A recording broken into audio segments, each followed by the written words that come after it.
freedom, freedom of the press and freedom of speech, I want to kind of set a larger context, kind of provide you with some backdrop.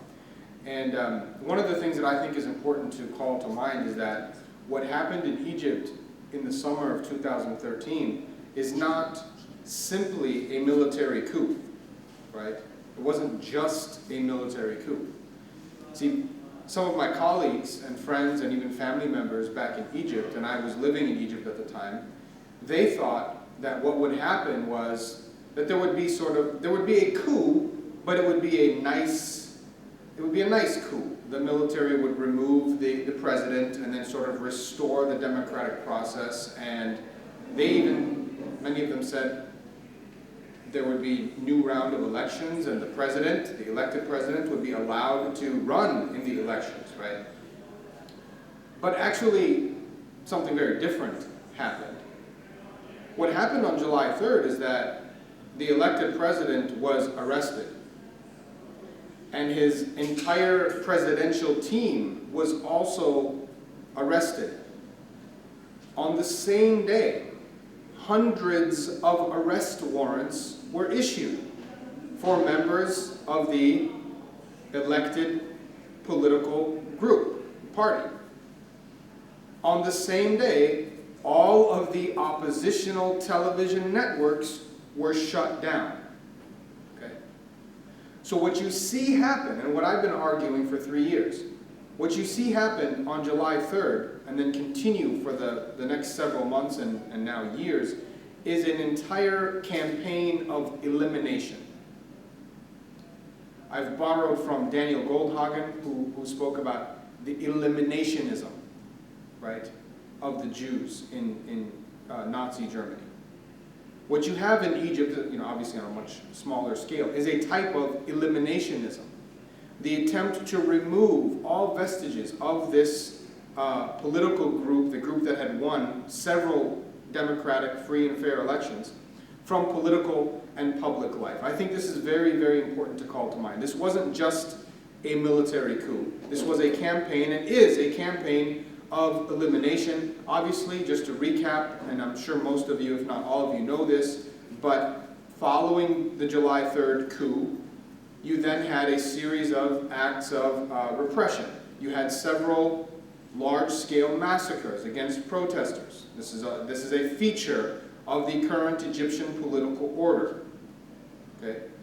Now, there are different estimates. Some suggest around 2,000, some upwards of 4,000 people killed. Certainly on August 14th, 2013, almost 3 years ago to the day, there were about 1,000 people massacred, nearly all of them unarmed, peaceful civilian protesters at 2 protest sites in Cairo. Obviously, political parties have been banned. Charities, NGOs have been banned. They've been shut down. The definition of terrorism has been expanded so broadly in Egypt that school teachers can be considered terrorists for doing little more than activism. So just to give you an example, this is a quote from the law, harming national unity is an act of terrorism in Egypt. To harm the national unity, that is an act of terrorism. To, quote, hinder the work of educational institutions, end quote. That is an act of terrorism in Egypt. That's very important. The people making the laws aren't stupid. Many of the protests in Egypt in 2013 and 2014 were taking place where? On college campuses. On university campuses, like Cairo University, Alexandria University, right? So when you say that hindering the work of educational institutions is an act of terrorism, you can now charge protesters not just with breaking the draconian protest law, which is already a felony, but you can charge them with terrorism as well, you see. So when you read the numbers, when the current Egyptian government tells you that it has arrested tens of thousands of people on terrorism-related charges, they're actually being truthful. You see? But you have to bear in mind and keep in mind what their definition of terrorism is. Right?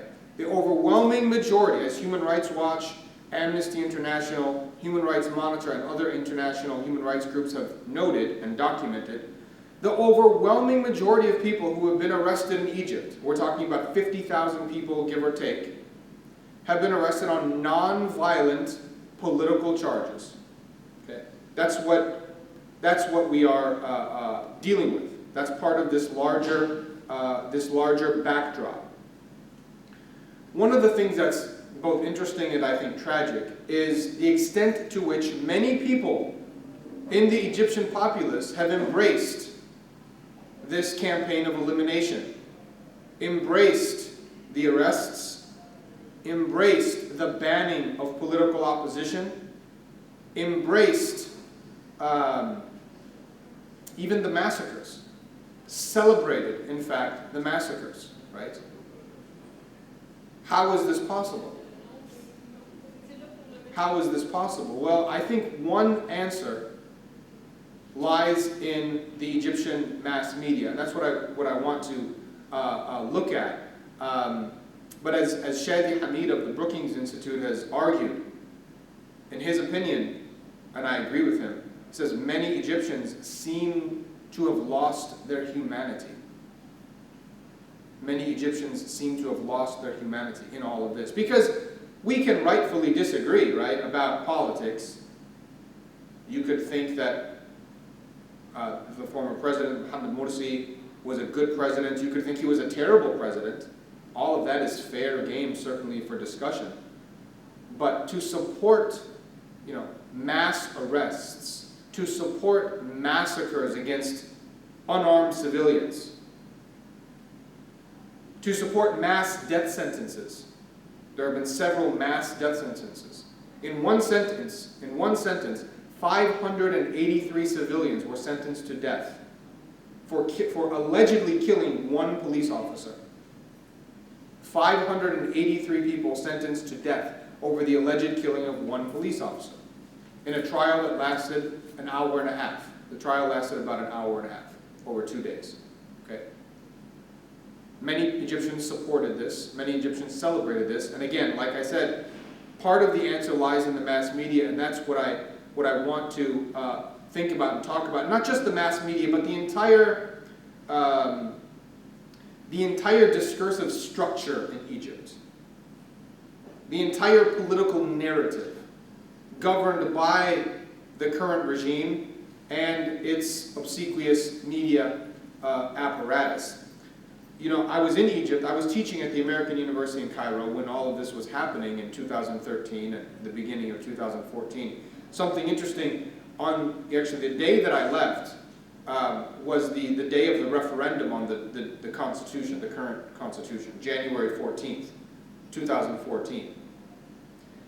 And I was driving. I actually had to do a number of things before traveling that day, and I actually went through 5 different cities or sections of Cairo, Greater Cairo. This is the day of the big referendum. I saw literally thousands of posters and flyers and billboards, in addition to numerous television advertisements and radio advertisements. Thousands of billboards and flyers and posters that said, vote yes on the Constitution. This was a command from the Egyptian government. Vote yes. They were lobbying. This was the new constitution that the military had prepared after the coup. Right? I did not see a single vote no sign or poster or flyer. I didn't see a single one. And that was by design. And this underscores the larger point that I'm trying to make about the speech environment. It's entirely one-sided. We are talking about a sort of quasi-authoritarian system where dissent is not truly allowed. There were actually, just as an aside, there were actually a few people, brave people, who went out and posted vote no signs on some of the streets there in Cairo, on buildings, and they were arrested. They were arrested, right? So you can imagine how the vote went, right? It was almost 100%. in favor of the Constitution. So, the Egyptian news media. The Egyptian news media. Well, let me give you some background. As I was introduced, you may have heard, I did my PhD dissertation on the Egyptian news system, so I want to just highlight a couple of things quickly, just so some of what I'm about to say in the rest of the presentation makes sense. So, I think the most important thing to call to mind is that Egypt is not Canada, okay, or the United States or Western Europe, when we talk about journalism. This is very important. Egypt scores very low on key measures of journalistic professionalism. Egyptian journalists score very low on measures of journalistic professionalism. Things like training, education. The education, if you get into the academic literature, the journalism education in Egypt is quite poor. In fact, when I was doing my dissertation, I visited 12 newspapers. I spent time in 12 newspapers, 12 of the major daily newspapers in Egypt.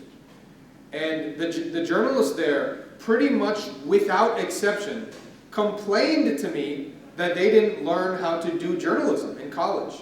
These were graduates of Cairo University, Alexandria University, the best and largest schools in Egypt.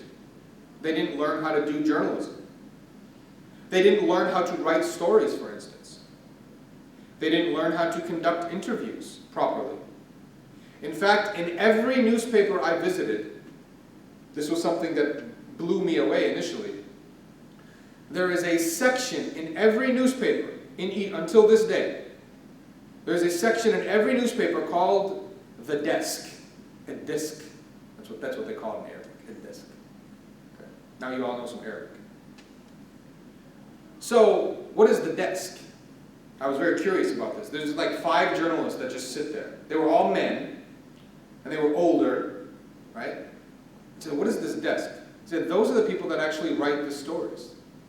They're the only ones, this is what I was told in every newspaper I visited, they're the only ones in this entire newsroom, out of dozens and in some cases hundreds of journalists, that actually know how to write news in the proper inverted pyramid format. So what the other journalists do, the people that you see in the newspaper, right, is they basically gather information and they put it down on paper and then they send it to the desk, and the desk organizes it. That's just to sort of underscore what I'm talking about in terms of lack of professionalism. Of course, this ends up affecting many areas of Egyptian journalism, including the journalistic ideology. So what's the dominant journalistic ideology in Canada, for instance, or in the United States? It's one that is governed by notions of objectivity, fairness, balance, detachment, neutrality, right? These are all things you're familiar with. You see this play out in the newspapers. They don't always do a great job. I could spend another hour talking about problems with Western journalism, right?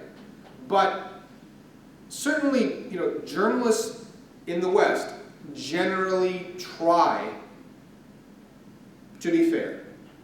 This is something that the research bears out, okay?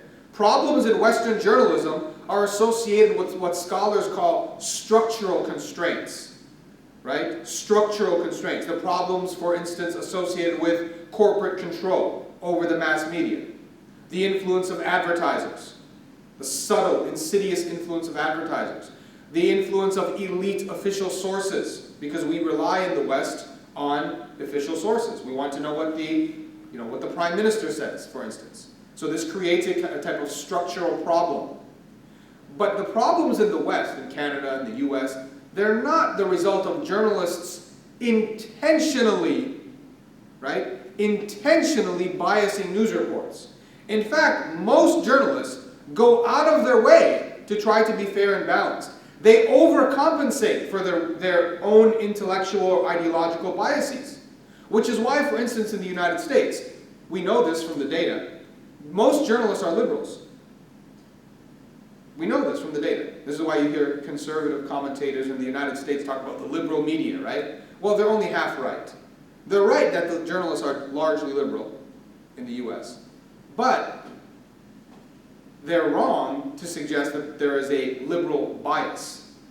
In fact, we don't see a liberal bias. On many issues, we see balance when you look at the content analyses, or even a bias toward a conservative perspective on a particular issue, right? So what that tells you is that journalists in the United States and elsewhere are overcompensating for their biases. Not so in Egypt. Abdullah Schleifer, professor emeritus at the American University in Cairo, he did an interesting set of interviews. He talked with journalists in Egypt, and do you know what they told him? They told him that they said, we consider ourselves to be activists before we consider ourselves to be watchdogs. This is very important. They consider themselves to be activists. A study that I did in 2013, and which I subsequently published in the International Journal of Communication, we did some interviews and surveys of journalists in Egypt, and some of the journalists in the interviews told my research team that they intentionally biased news reports against the elected president, Mohamad Morsi. And they actually were sort of boasting about this. They were almost bragging about this, and they explained to us how they did it.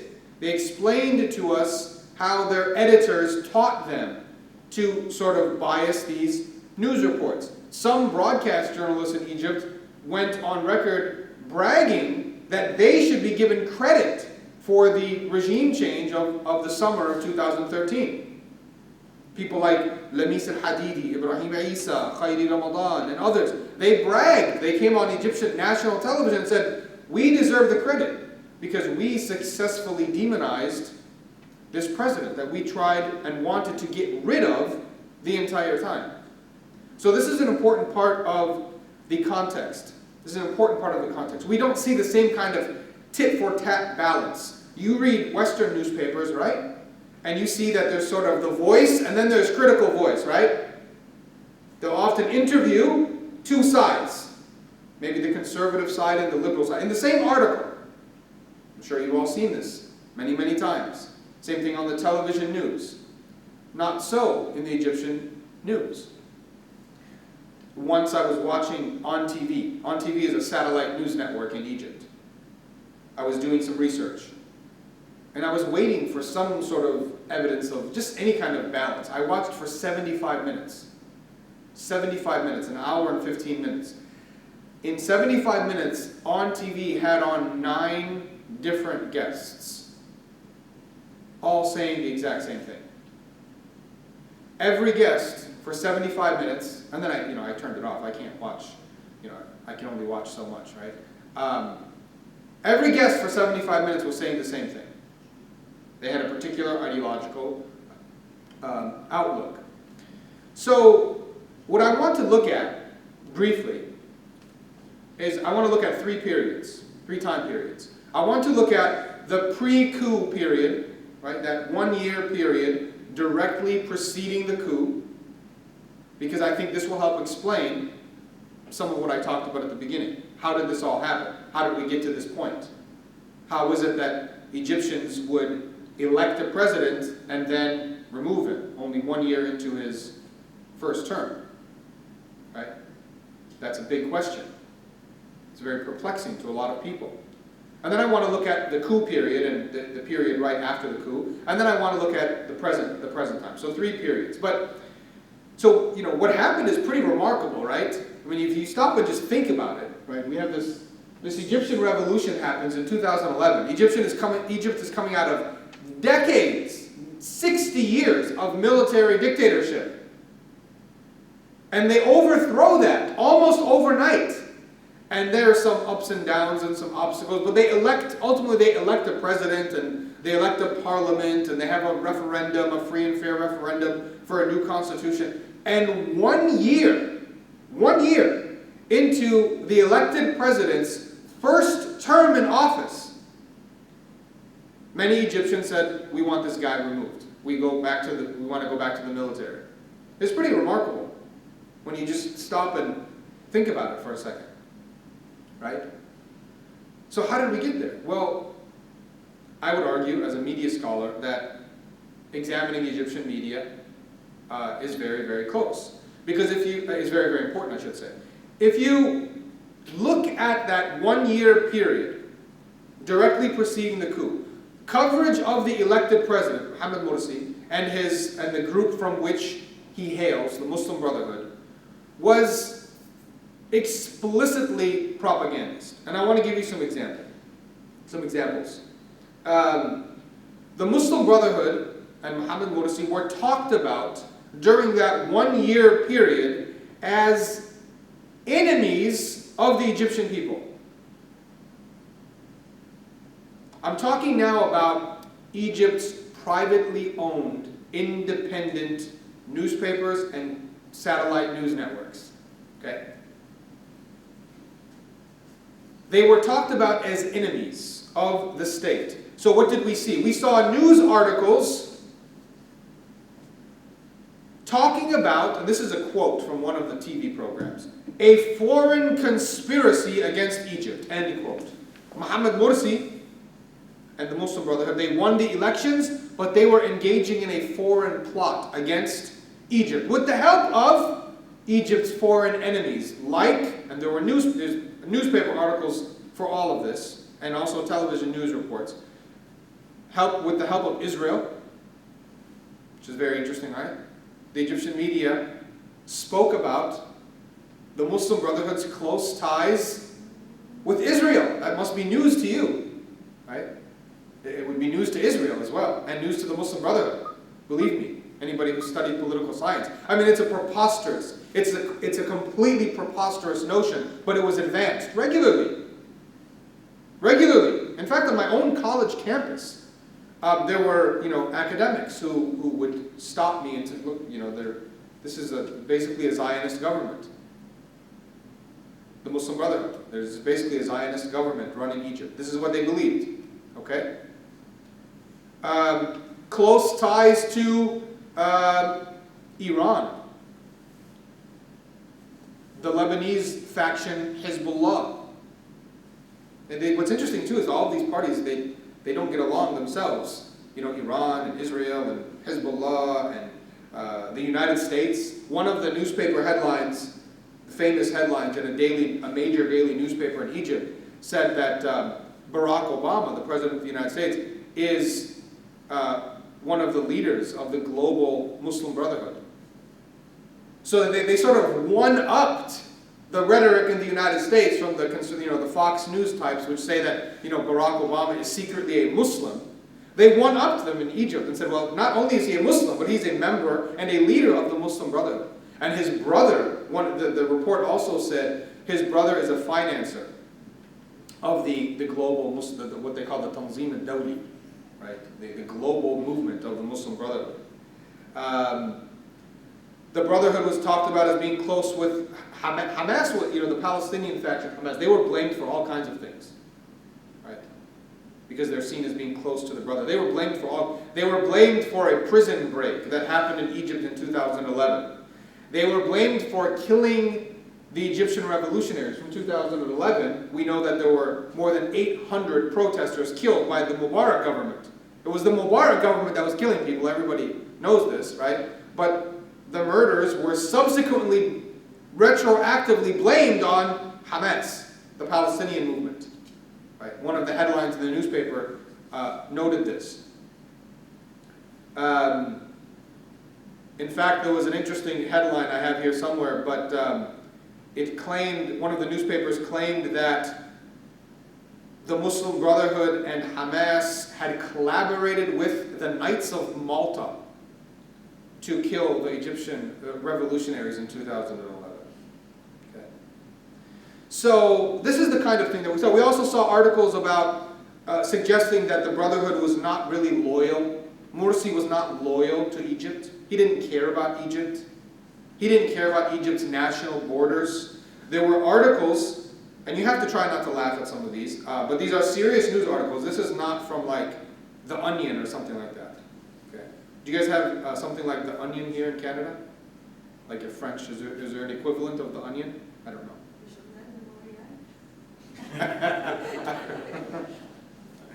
Well, in any case, and they were claiming that Mohamad Morsi was going to sell the pyramids. That he actually, one of the articles said that he actually already had a contract in place. There was a contract already written up to sell the pyramids to one of Egypt's foreign enemies. The pyramids, you know the pyramids, right? Okay. So, to this day, we're laughing about it, but I have members of my own family in Egypt who are convinced that the Egyptian military saved Egypt from selling the pyramids. Okay. I mean, they went right at the heart of Egyptian national pride. Many people in Egypt, they take pride, like the pyramid, this is our thing, right? We have the pyramid, everybody, you have whatever, we have the pyramids. See, well, the guy's going to sell the pyramids. We can't possibly stand for a president who's going to sell the pyramids. He was also going to sell the Suez Canal, another source of national pride for Egyptians. This was another series. And remember, this is not like, I'm not just cherry picking one newspaper article. I'm talking about news reports in the plural. This was an entire news narrative. What else was he going to do? He was going to give away the Sinai Peninsula. Right? Morsi, the president now deposed, was allegedly going to give away the Sinai Peninsula to the Palestinians. Right?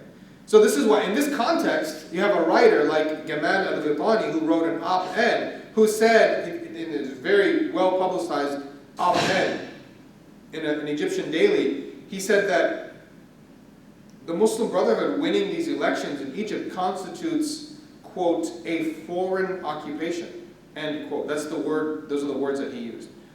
That Egypt was literally it was occupied. It was being occupied. And interestingly, on July 3rd, the day of the coup, Lamis al-Hadidi, who's a famous broadcaster, very famous, you know. What's that? She's very popular. Extremely popular. Extremely, she has allegedly the highest rated shows in Egypt. And Egypt is a talk show culture, okay? So I apologize, I'm not as familiar with the Canadian scene, okay? But in the United States, for instance, we have like Anderson Cooper and like Bill O'Reilly. Bill O'Reilly is the #1, believe it or not. He is the #1 rated cable news host in the United States. And he has been for many years, okay? As a proportion of the population, more people watch Lamis al-Hadidi in Egypt than watch Bill O'Reilly in the United States. She's very popular, very famous. And on July 3rd, what did she say? This is the day of the coup. She said something very interesting. She said, no one, this is a direct quote, I have it memorized now because I've written it so many times. No one can rape the people of Egypt, neither the French, nor the British, nor the Israelis, nor the Muslim Brotherhood. End quote. What do the other three entities all have in common? They occupied Egypt, or parts of Egypt, at different times. The British occupied Egypt, obviously, the French, the Israelis, and she's equating the Muslim Brotherhood, right, which is distinctly Egyptian, whether you like the Brotherhood or not. They're a distinctly Egyptian group, phenomenon, right? So, in any case, this is some of what we were seeing. Now, I think the coverage of the coup, the day of the coup and then the aftermath of the coup is very interesting. I actually spent, yes?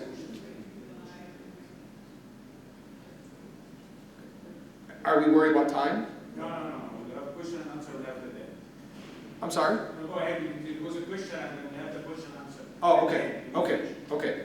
Sure. So, what I did, I was very fascinated by coverage of the coup and then the post-coup aftermath. And so I sat down and systematically watched Egyptian news broadcasts to see what they were saying, right? What were they saying? So I watched 15 hours of broadcast coverage. 15 hours, that's a lot of hours. And I think I should get a pay raise for having to do that, right? Because it can be very difficult sometimes. But what were they saying? It was very interesting. Obviously, they were parroting the military's line about how the Egyptian nation, very interesting, on July 3rd, they said They didn't say that there were protesters out in the streets. They didn't say that there were anti-Morsi or anti-Brotherhood Egyptians in the streets. Do you know what they said? Do you know what the word they used was? Ash-Sha'b. The nation. Right? The nation was in the streets protesting against Morsi. The nation wanted the military to intervene and remove the president. The nation. And they even had numbers, absurd figures to back this up. The most commonly cited figure, nobody knows where they came up with this, okay? I mean, it's completely irrational and absurd. But they said 33 million Egyptians, this is almost half the population, okay, were in the streets. 33, I mean, this would be the largest, it's just preposterous. I mean, Tahrir Square, which is the square you've all seen on television, okay? What's the name of the arena that the Canadians play in? Forum. The Forum, okay. Tahrir Square is about the size of the Forum. Do you think you could fit, how many millions of people do you think you could fit in the Forum? You couldn't fit millions of people. Okay. Tens of thousands, sure. Actually, one of the crowd sizing experts in the West estimated how many people you could fit in Tahrir Square. I mean, it's actually a very simple science. Crowd sizing is very simple. You just count up the square meters, and then you estimate how many people you could possibly squeeze into 1 square meter. I'll save you the math and the drama, but basically, if you just were very liberal with your estimate, you might be able to squeeze in 200,000 people into the square, Tahrir Square. And maybe a couple 100,000 more people in the surrounding areas, right? And maybe a few 100,000, if we want to really be generous, a few 100,000 people around the rest of Egypt. Okay. At the most, look, I don't bet, okay? I don't bet. But if I were a betting man, I would bet everything I own that there could not possibly have been more than 1 million people. And that's very, actually I would bet there would be no more than like 500,000. But 1 million is being very generous. And yet this number was translated as 33 million people. 33 million people. Actually, Khairi Ramadan, who's one of the famous broadcasters, he said there were many more than, he didn't give a number, okay? But he said there were many more than 33 million people in the streets protesting. So this is the first sort of justification. This is the first thing that you notice when you turn on the broadcast from that nation. The other thing that you notice is this attempt to exclude and eliminate all of the sympathizers, those who were sympathizing with the elected president, or those who were opposed to the military's intervention. So one broadcaster, Dina Abdurrahman, she encapsulated this very nicely. She said, quote, "There are not two groups in Egypt." She was very offended by the suggestion by Western media, like CNN, that there were two factions in Egypt. Some people in support of what happened, and some people opposed. She was very offended by this. She said there are not two groups. There is the Egyptian nation, Ash-Sha'b al-Masri, on one side, and there is a small group of Muslim brothers on the other side. That's how she characterized it. End quote. Lamis al-Hadithi, I referenced her earlier. She said, Egypt has returned to us. Again, it was like Egypt was being occupied, right? Khairi Ramadan said, the Brotherhood and their supporters do not, quote, understand the meaning of nation. He called the Brotherhood and their supporters foreign agents, and he called them unpatriotic. One of the judges who was a guest on Mahmoud Saad's program said that Egypt had been kidnapped by the Brotherhood, and then he praised God for that Egypt had been returned to the Egyptian people. That's a direct quote, right? Dina Abdurrahman, one of her guests, said, quote, "Egypt will not become modern as long as this cancerous tumor exists inside this nation." You can see the discourse. It's necessary to remove the Brotherhood. On the same day they weren't talking about, well, elections and democracy. They were talking about, we need to arrest these people, and we need to put them all in jail and ban them from political life.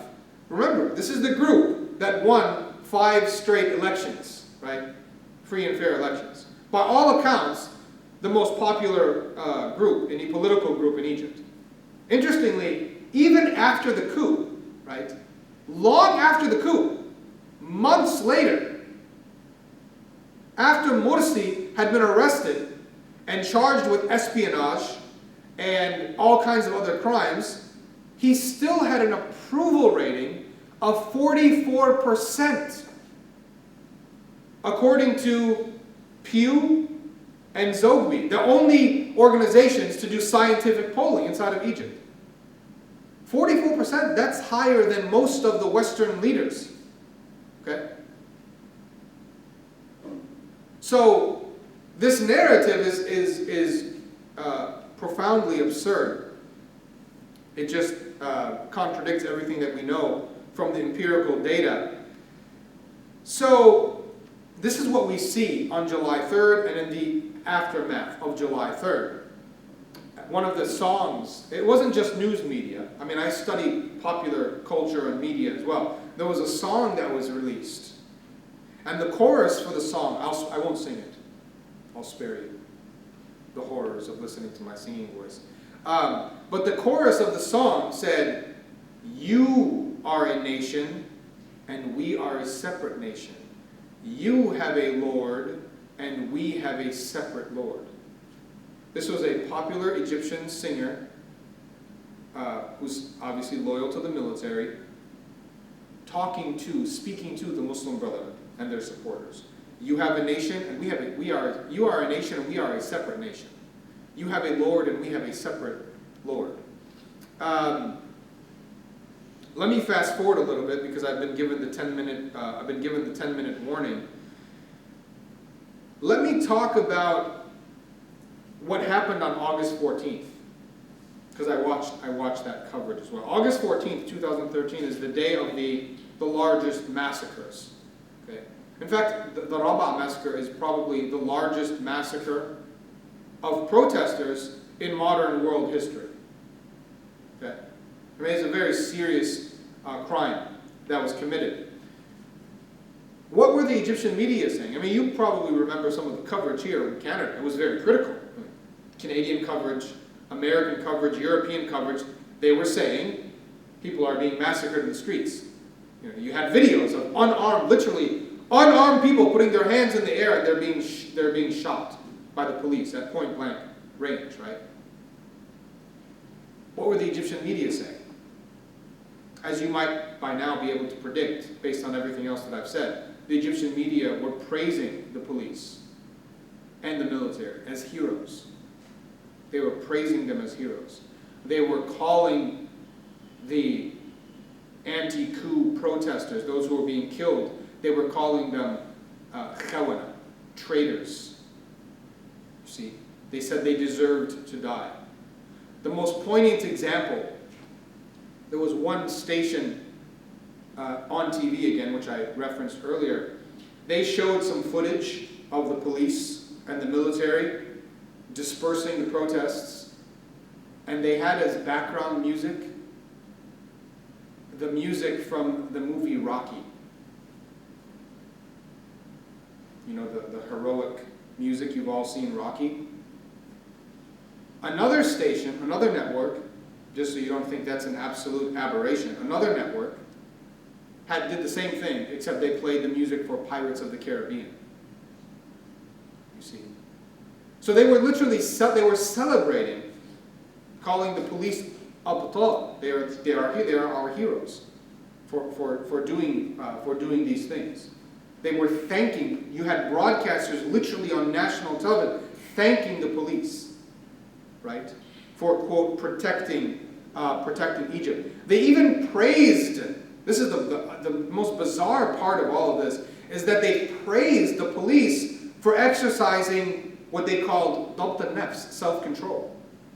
This was repeated often on the airwaves. They exercised dabt al-nafs. They were exercising self-control. One of the guests said, I've never seen, this is a direct quote from one of the political leaders in Egypt. He was a guest on the show. He said, I've never seen a dispersal of a protest like this before. They were nice. They were paving the way for people to leave. They even used microphones. This is what one of the guests was saying. In the context, again, of the largest massacre of protests, likely, in modern world history. They also advanced very bizarre conspiracies on the networks, okay? It's very important.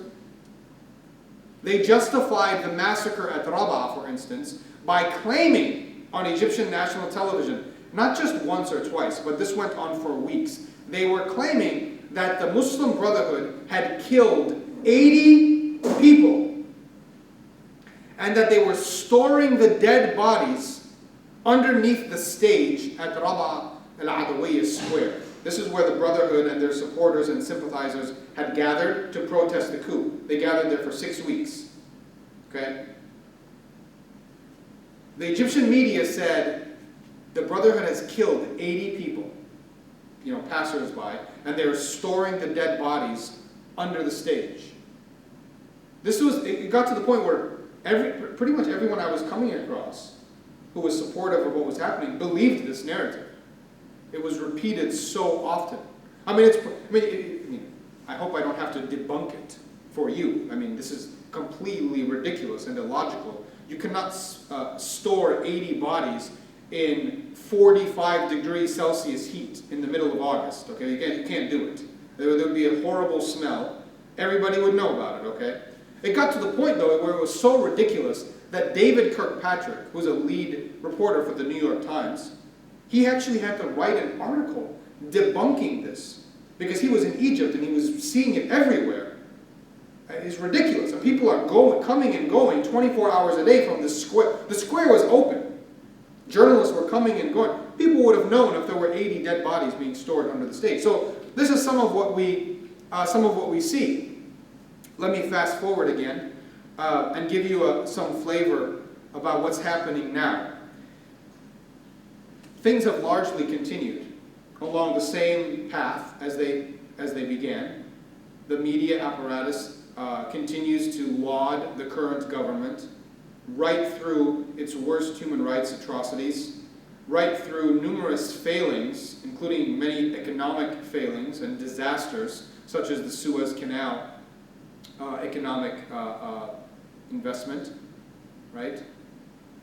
But something interesting has happened, and I would be remiss if I didn't point this out. Of course, the environment is, I don't want to give the wrong impression. The environment in Egypt is still very repressive. There's not much free speech. Okay? As they say in Egypt, just summarize it, encapsulate it for. There's not much freedom. They're writing the Friday sermons for people. The government writes the Friday, the sermon. Most people in Egypt are Muslims, and so they go to the mosque on Friday and they listen to a sermon. The government writes the sermon, and they hand it out to the imams, and they have to read from the script, and they can only take 15 minutes. It's timed. They can't exceed 15 minutes. And they've shut down thousands of mosques. Thousands of mosques. So you have a singular narrative, okay? But something interesting is starting to happen. It's almost as though some journalists in Egypt, even those who passionately supported and who continue at one level or another to support the current regime, it's almost as though they cannot ignore the human rights atrocities and the government's overwhelming and pretty clear incompetence, at least insofar as many matters are concerned. And so what we've started to see is, over the last 6 months or so, we've started to see some pushback by Egyptian journalists, both in the print and in the broadcast media. And this is a very interesting phenomenon for a quasi-authoritarian state like Egypt, for people to be pushing back. But what happened was the human rights atrocities started to affect people other than Islamists. Doctors were abused, right, with the medical syndicate. ordinary Egyptian citizens were abused by police, were brutalized by police, right? There were some Mexican tourists that were killed by the Egyptian government. And I could list, go on and on and on, right? Journalists were repressed. Not Islamists, just, ordinary Egyptian journalists, right? So the abuses became too much to ignore. And so you have somebody like Yusuf Husseini, for instance, passionate supporter of the current president, Abdel Fattah al-Sisi. He criticized the violations of Egypt's security forces, and he even said that Sisi is not as, quote, we had imagined him to be. He's not as we had imagined him to be. This doesn't sound like much, okay? But this is very serious for Egypt, for Egypt's press environment. Ibrahim Isa, who I cited moments ago, passionate supporter of the events of the summer of 2013. He recently wrote, Sisi's religious state. Remember, Sisi was sent supposedly as somebody who was going to liberate Egyptians from religious extremists, right? He says, Sisi, this is a quote, Sisi's religious state imprisons writers.